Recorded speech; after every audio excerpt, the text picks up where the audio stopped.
You read that title right. They want realtors working for free now. There's some really big changes coming up in real estate regarding agent commissions.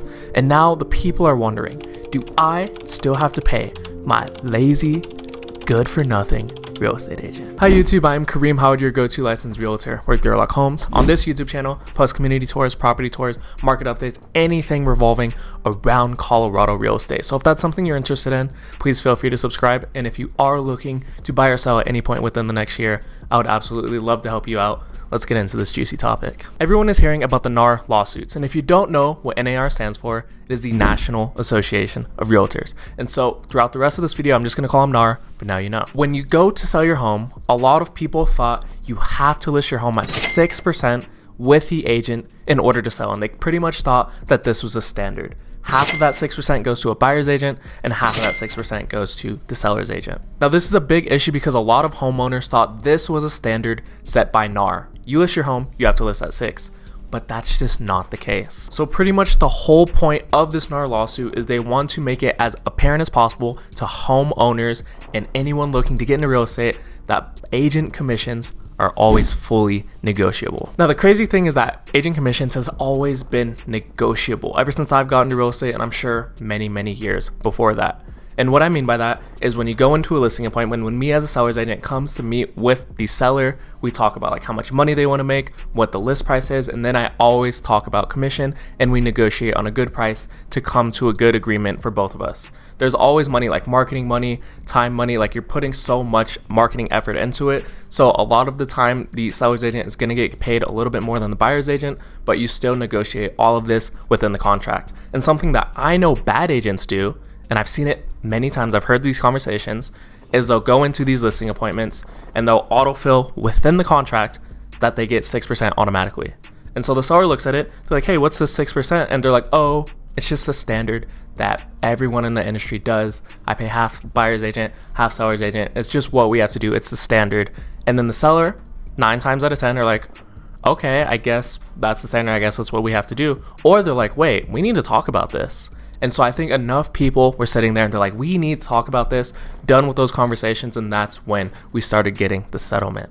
Now, what didn't help this case is that President Biden spoke up about the issue, but he just didn't get it correctly. Essentially, what Biden said is that the recently announced settlement is going to finally allow homeowners to negotiate their agent commission. But like I said, these commissions have always been negotiable. If you've already worked with an agent buying or selling a house, you should probably know, if they were a good agent, that it's always been negotiable. Maybe you sold your house for 5%, 4%, maybe you sold it for a little more. Now, what's going to happen moving forward, and how is this going to affect future buyers, future sellers, and also future agents? So the settlement is going into effect next week for us in the Denver MLS. And essentially what it's going to do is when you scroll through a listing, you're on Zillow, Redfin, if you get sent a listing through the MLS from your agent, if you scroll to the bottom, you're going to see agent commission. And essentially what that is they list the commission on what the sellers and the seller's agent are going to be paying a buyer's agent. So when you're out looking for homes, when you're working with a buyer's agent, you probably already know that you're not going to really pay their commission. The sellers and the seller's agent pay that commission. So when you look at a house, you scroll down, you see the number, it'll say something like 2%, 2.5%, 2.8%. Those are kind of the 3 numbers you'll see most often. And you know, like if we go under contract on this house, the sellers are going to pay my buyer's agent that 2.8%.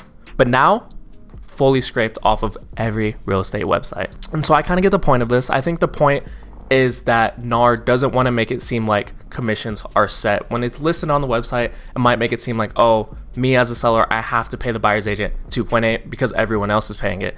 And so now, with it scrubbed off the websites, you no longer know how much your buyer's agent is going to get paid. And now sellers are coming up with a few different strategies. So with the new NAR changes, I'm hearing rumors of some sellers being like, finally, I'm not paying that good for nothing buyer's agent.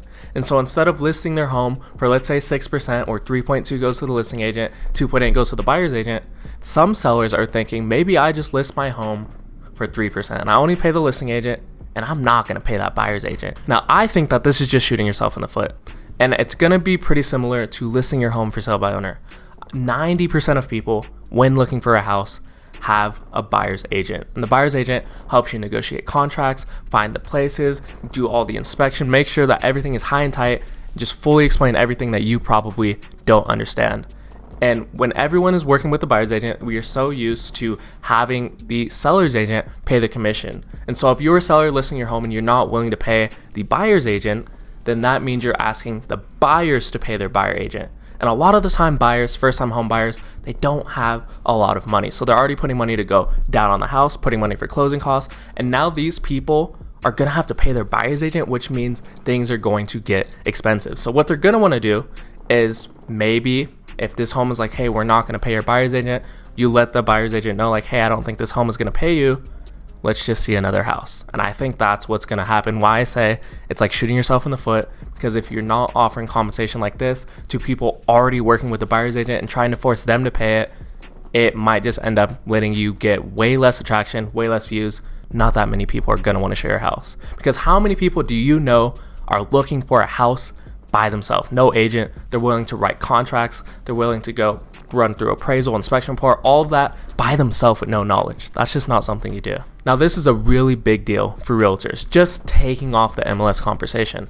There's new contracts, there's lingo we can and cannot say to people, additional disclosures, there's just more forms to make sure we're high and tight and make sure that we as realtors do not get sued. Now, I've been sitting in a lot of classes because it's a big deal and we have to figure out how this is going to affect real estate, especially buyer's agents, moving forward.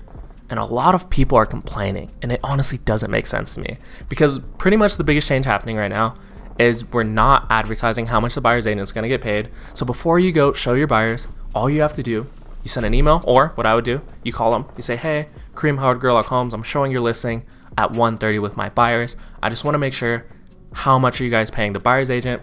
Are you guys paying the buyer's agent?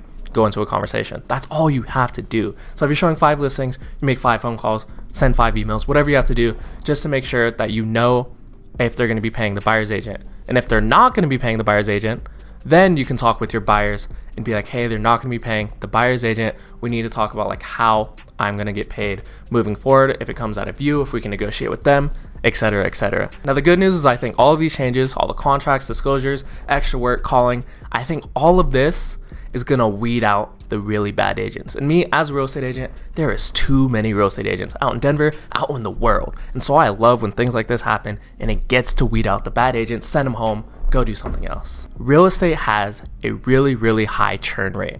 A lot of people get into real estate because it's really easy to get your license and it sounds like it's really easy money. But what people don't understand is it's not as easy as they think. You have to go out, you have to cold call, you have to door knock, you have to do all of your things. And it's not just you sell a home, you buy a home, you get money, you get paid. It's really not that easy. It's not like selling Sunset on Netflix. So I really, really hope all the bad agents go, good agents stay. Just get more business for the good agents. Now, this year especially has been a really, really hard year, and I'm already seeing a lot of real estate agents leave the business. My office is feeling empty compared to how many people were in here last year, 2 years ago, 3 years ago.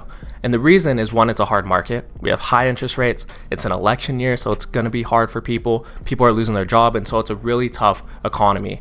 And the tougher the economy, the harder it is as a real estate agent. So if you're watching this and you're a buyer or seller and you're still planning on working with a real estate agent, you should definitely talk with your agent, whether it's a family friend, someone you trust, whether it's me, it does not matter, someone that you fully trust, and just ask them about all of these NAR changes, how it's going to affect you. They can go over all the disclosures, all the new contracts, everything moving forward. Well, that's a great segue. If you are looking to buy or sell at any point within the next year in Colorado, I would absolutely love to help you out. I'm Kareem Howard with Girl Homes, and I will see you guys in the next video.